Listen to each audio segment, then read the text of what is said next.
The United States imports oil from Saudi Arabia, cars from Japan, TVs from Korea, and whiskey from Scotland. So what do we import from India? We import people, really smart people. And as you're about to see, the smartest, most successful, most influential Indians who've migrated to the U.S. seem to share a common credential. They're graduates of the Indian Institute of Technology, better known as IIT. Made up of 7 campuses throughout India, IIT may be the most important university you've never heard of. This is IIT Bombay. Put Harvard, MIT, and Princeton together, and you begin to get an idea of the status of this school in India. You compute the capacity of the column. IIT is dedicated to producing world-class chemical, electrical, and computer engineers. And then you plug this back in and you... With a curriculum that may be the most rigorous in the world.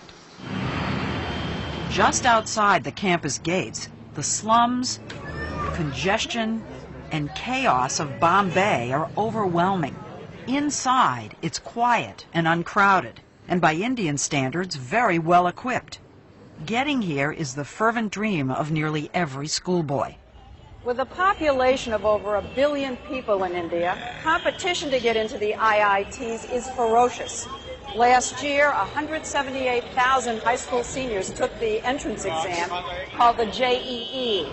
Just over 3,500 were accepted, or less than 2%. Compare that with Harvard, say, which accepts about 10% of its applicants. The IITs probably are the hardest school in the world to get into. In the whole world. To the best of my knowledge. Vinod Khosla got into IIT about 30 years ago.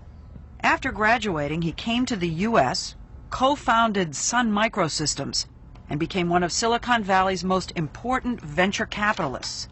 He's one of thousands of IIT graduates who've made it big in the U.S. How significant would you say the impact of IIT graduates has been on the American technology revolution? It's far greater than most people realize.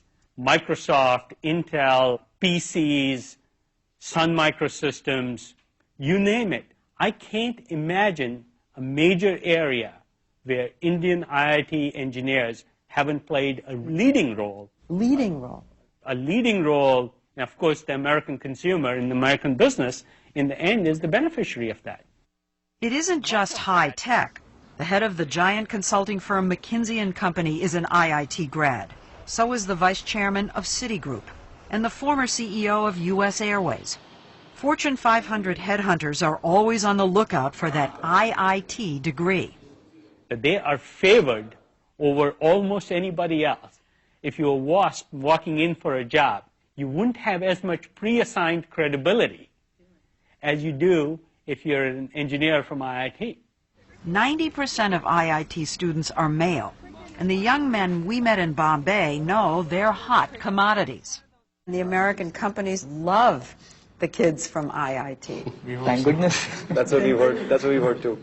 After I leave IIT Bombay, I hope to get a good job. So it can be a ticket to another way of life. Yeah, definitely. And a ticket out of India. How many of you think that you're going to end up in the United States? For a while, I think all of us would be there. Maybe At for some work. stage. At some stage. That's not the way it was supposed to be. I want my country to be strong.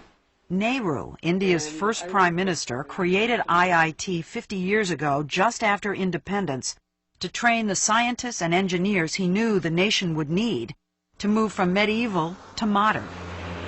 He never imagined India would be supplying brain power to the whole world.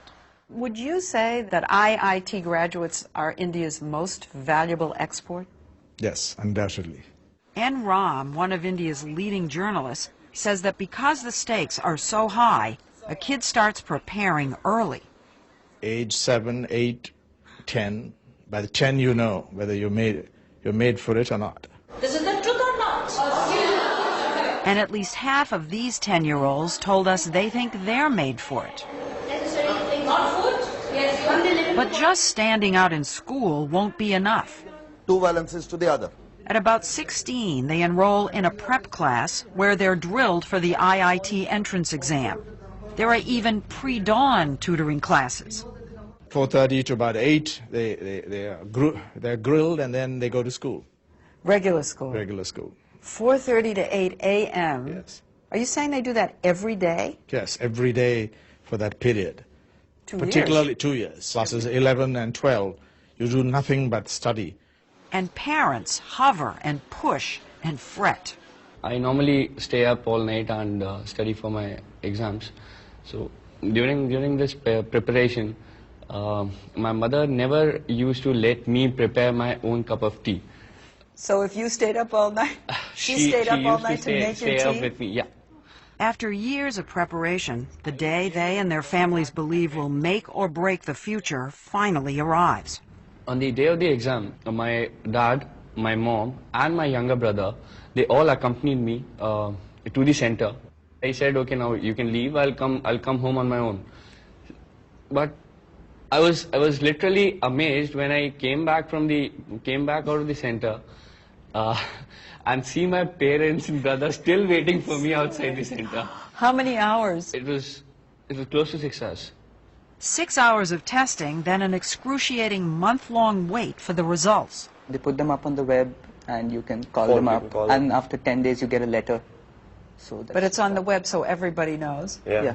You never get your marks. You just Nobody get your knows. All India rank. You just get your rank.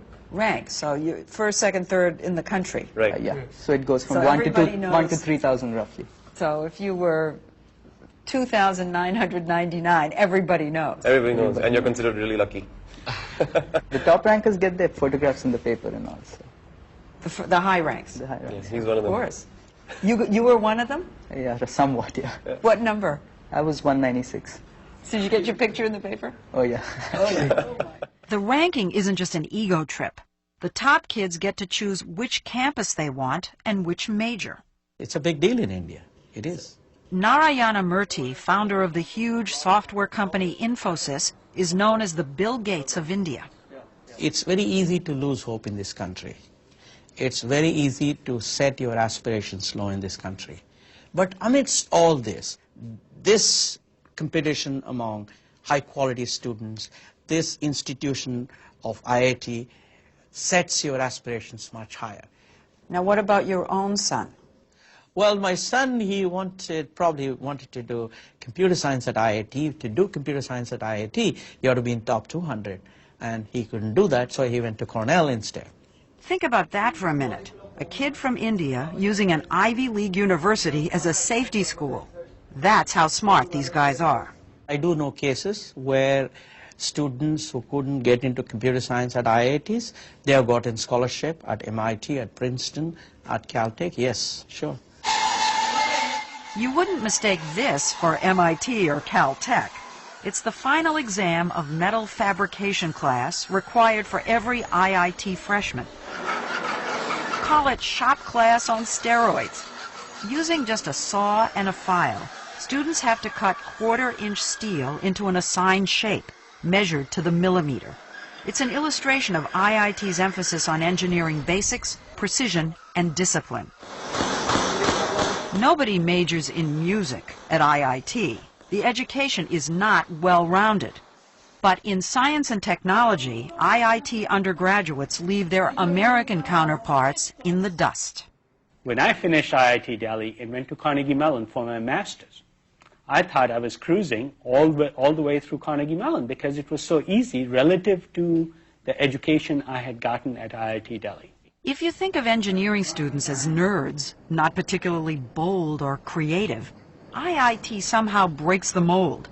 It turns computer geeks into risk takers and leaders. I'm wondering why so many IIT graduates are entrepreneurs. Why so many do start their own companies. I think it's because of the confidence. We are lucky enough to be told by people around us that we're good and that we have a bright future, and that gives us a lot of confidence. There's something else. Students act like entrepreneurs the whole time they're at IIT. They run everything in the dorms, which might be mistaken for cell blocks if not for all the Pentium 4 PCs. They organize the sports themselves. They even hire the chefs and pick the food in the mess halls. And unlike so many other institutions in India, they all know they're here because they deserve to be here. Can you slip somebody a couple of rupees and say, come on, get my son in? No, no, never. Impossible? Impossible, impossible. There is no corruption. It's a pure meritocracy. IIT may also be one of the best educational bargains in the world. It costs a family just about $700 a year for room, board, and tuition. That's less than 20% of the true cost. The Indian government subsidizes all the rest. While some IIT grads stay and have helped build India's flourishing high-tech sector, almost 2/3, up to 2,000 people leave every year, most for the U.S. Some people would say you're subsidizing factories which produce largely for the higher end of the American employment market. So there's this debate here that says, why are we spending so much money to educate these brilliant young men who just leave? You don't have to be crudely nationalistic to raise this question. There's a need here, there's a demand here, and these guys are simply not available. How many of them ever come back? Very small percentage. But my view is that we also have to work harder here to make it attractive for them to come back. Murthy is doing his part. His software company, Infosys, hires about 150 IIT graduates every year to stay and work in India. He says the brain drain doesn't worry him. Sure, Nehru wanted all these young men and women to contribute to the success of India, and they are contributing to the success of India in some way, because today the respect for the Indian professional is much higher in the United States than what it was in the 50s. But does that translate into investment money coming into India? Some of these people who have reached the higher echelons in the corporate world in the US, you know, they have persuaded their corporations to start operations in India, whether it's Texas Instruments, whether it's General Electric, whether it's Citibank. So it does mean investment back here? Oh yes, it does mean. I have no question that India now is benefiting significantly from the cycling of knowledge, the back and forth, no question about it. And individual IIT grads are sending lots of money back home, too. But the U.S. still gets the better end of the bargain. How many jobs have entrepreneurs, Indian entrepreneurs in Silicon Valley created over the last 15, 20 years? Hundreds of thousands, I would guess. For this society? For this society here in America. For America to be able to pick off this human capital, these well-trained engineers with great minds, is a great deal.